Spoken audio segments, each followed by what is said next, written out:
Comme j'ai dit, une fois vous avez démarré le module P, ben, on va commencer à faire quelques paramétrages. Donc, le premier paramétrage, il va se faire dans ce premier tableau qui sort une fois vous avez démarré la P. Multidate, ici nous avons information, nous avons la CSST, maintenant c'est devenu CNSST, la Commission des normes de l'équité, de la santé et de la sécurité au travail. Nous avons des informations concernant le salaire, contribution de l'employeur et autres déductions. En sélection, par défaut, il faut donc Québec. Multidate, ça veut dire que dans un département, vous avez plusieurs dates de paie. Ça se peut qu'il y ait des gens qui travaillent dans ce département et sont payés à la quinzaine, d'autres à la semaine, d'autres au mois, etc. Donc, vous avez différentes dates. Transfert à la comptabilité, c'est très important. Il faut par défaut, il est coché, mais il faut veiller à ce que cette information-là soit cochée. C'est-à-dire que on peut faire le transfert des transactions relatives à la paie vers la comptabilité.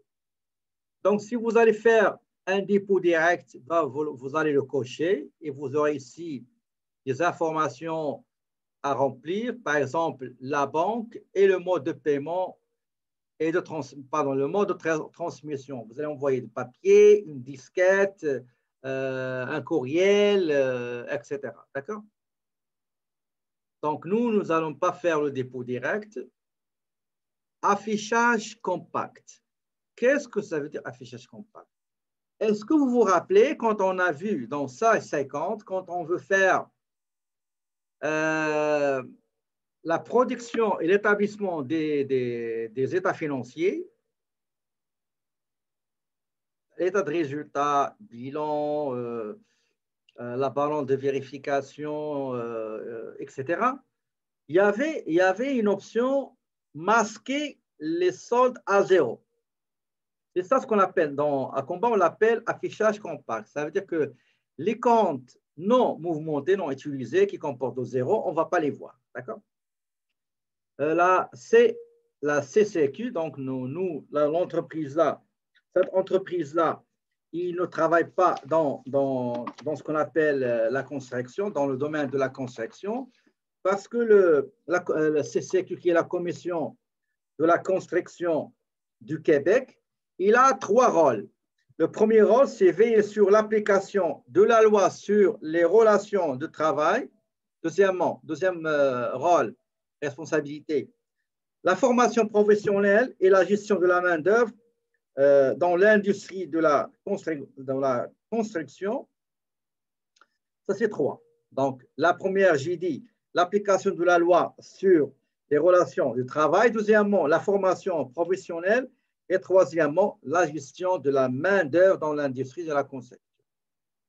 Donc, nous n'avons pas parce qu'il y a un traitement un petit peu spécial pour la CCQ. Est-ce qu'il y aura des commissions? Donc, dans le cas où on n'a pas de commission, la CNESST. L'autre fois, je vous ai dit que le taux moyen, c'est 1,85. 1,85%. Généralement, dans la CNSST, on détermine le taux de cotisation selon l'activité. Par exemple, moi, avec mes assistantes, ben, je paie à peu près 0,48 $ l'année passée, 0,48 par tranche de 100 $. D'accord? Mais quelqu'un qui travaille sur le chantier, quelqu'un qui travaille dans les pâtisseries, quelqu'un qui travaille dans une boulangerie, quelqu'un qui travaille comme chauffeur, ce n'est pas le même risque. Donc, plus le risque est élevé, et ben, plus le taux est élevé.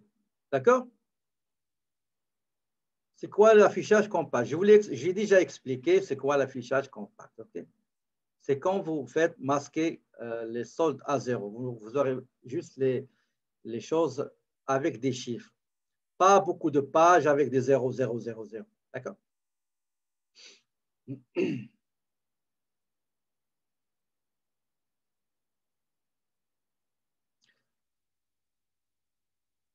Non, ce n'est pas afficher les comptes à zéro, c'est masquer les sautes à zéro. OK, on va continuer. Donc, une fois que vous sélectionnez CNSST, il faut sélectionner provision CNSST. Ça veut dire que une fois qu'on a calculé la CNSST, ben, il faut faire une provision comme quoi on va payer cette cotisation de l'employeur. D'accord?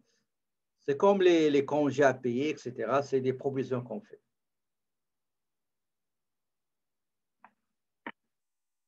Est-ce qu'il y a des cotisations syndicales? Si vous allez les cocher. Ressources humaines, pensions alimentaires, si vous gérez tout ça. Maintenant, on va arriver à l'identification fédérale. Le numéro de compte de la retenue de la paie au fédéral, il commence par 9 chiffres suivis de 2 lettres RP, suivis de 4 chiffres. Je vous donne ce que vous avez sur l'énoncé, c'est des vrais chiffres, des vraies identifications. C'est notre bureau. Ben, on va le faire tout de suite. Donc, 8, 4, 5, 27, 6, 3, 77. Donc, si vous comptez ces chiffres-là, vous allez trouver 9. Suivi de 2 lettres, RP. Ça veut dire retenu sur la paie, ou bien retenu de la paie. 0, 0, 0, 1. OK? Si vous avez une autre entreprise qui appartient au même groupe, ben vous aurez 0, 0, 0, 2. Vous avez 5, 6 filiales. Chaque filiale, vous avez un numéro à part.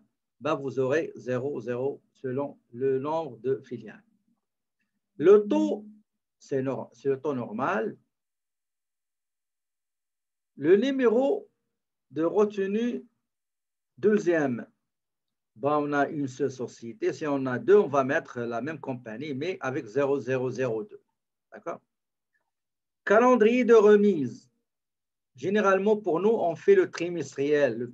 Donc, chaque trimestre, on fait la paie.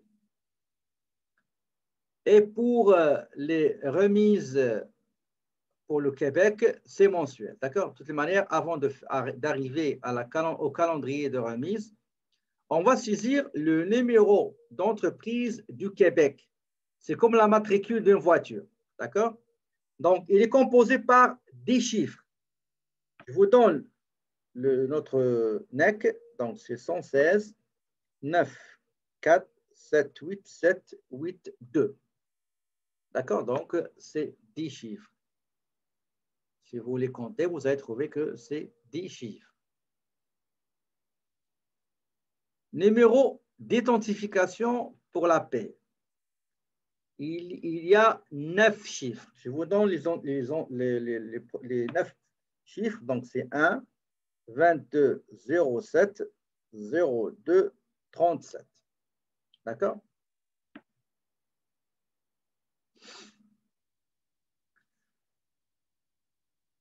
Donc, 9 chiffres suivis de 2 lettres. Les 2 lettres représentent l'obligation. Par exemple, si vous avez la TPS et la TVQ, vous aurez TQ, taxe du Québec. TQ. TQ. Suivi de 4 chiffres, 001 ou bien 002. Pour la paie, c'est RS. RS, ça veut dire retenu à la source. Et retenu à la source, 001. D'accord? Le calendrier des remises, c'est mensuel. Nous, pour le Québec, on le fait mensuellement. Pour le fédéral, on le fait trimestriellement. Vous pouvez le faire mensuellement, les deux. Vous pouvez le faire 6 mois. Il y a d'autres cas. dans lequel on peut faire même la paie annuellement. D'accord? Surtout pour les faibles montants de cotisation.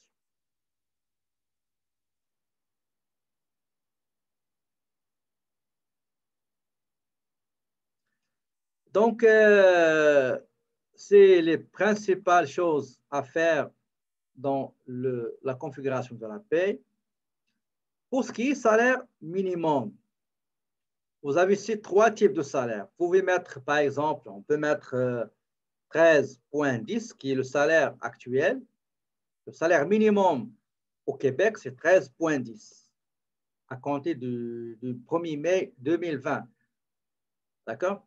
Avant, c'était, je crois, 12,50. On peut ajouter un autre, par exemple, on va dire, écoutez, on va dire par exemple pour le salaire minimum pour la comptabilité, c'est 15. Le salaire minimum pour les techniciens techniques dans la production, on va dire c'est 18. Le salaire minimum, par exemple, pour les ingénieurs, par exemple, on va dire 45. Juste un exemple. Donc, mais quand vous allez configurer le salaire d'un employé, à ce moment-là, vous allez mettre le salaire qui lui convient, okay? Qui est convenu entre la compagnie et le salarié. C'est tout ce qu'il faut remplir. Les autres, là, il ne faut pas les toucher, il ne faut pas les remplir, parce qu'on est en train de voir les concepts de base. Et on ne veut pas se perdre dans les détails, etc. Est-ce que vous avez des questions sur cette table de configuration, s'il vous plaît? Un petit résumé. Donc, vous allez ici, une fois vous sélectionnez la CNSST, sélectionnez provision CNSST, vous allez saisir l'identifiant fédéral, le taux normal, le NEC de l'entreprise, l'identifiant provincial, le calendrier de remise. Avant de passer aux autres, donc je vais vous donner la parole. Maintenant, on va passer à la CNESST. Par défaut, il vous donne le salaire maximum à affecter annuellement.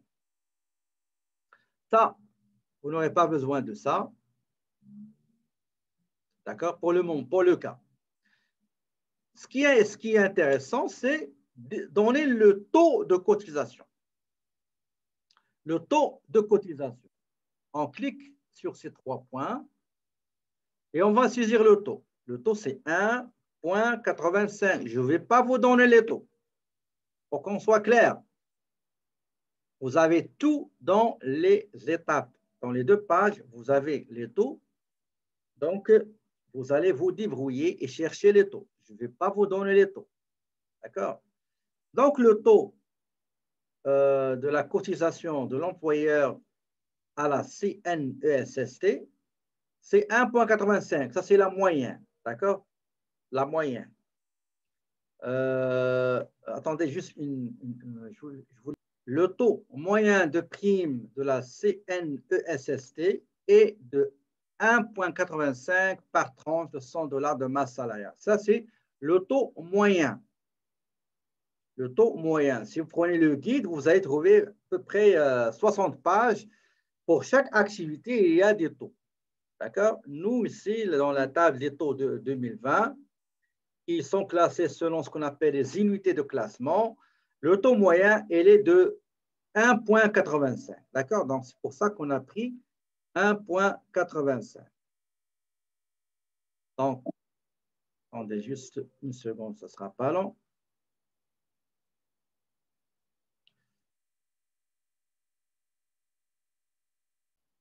Donc, le taux qu'on va mettre ici, c'est le taux moyen 1,85 et je clique sur OK. Ça, c'est la CNESST, la Commission des normes de l'équité, de la santé et de la sécurité au travail. D'accord?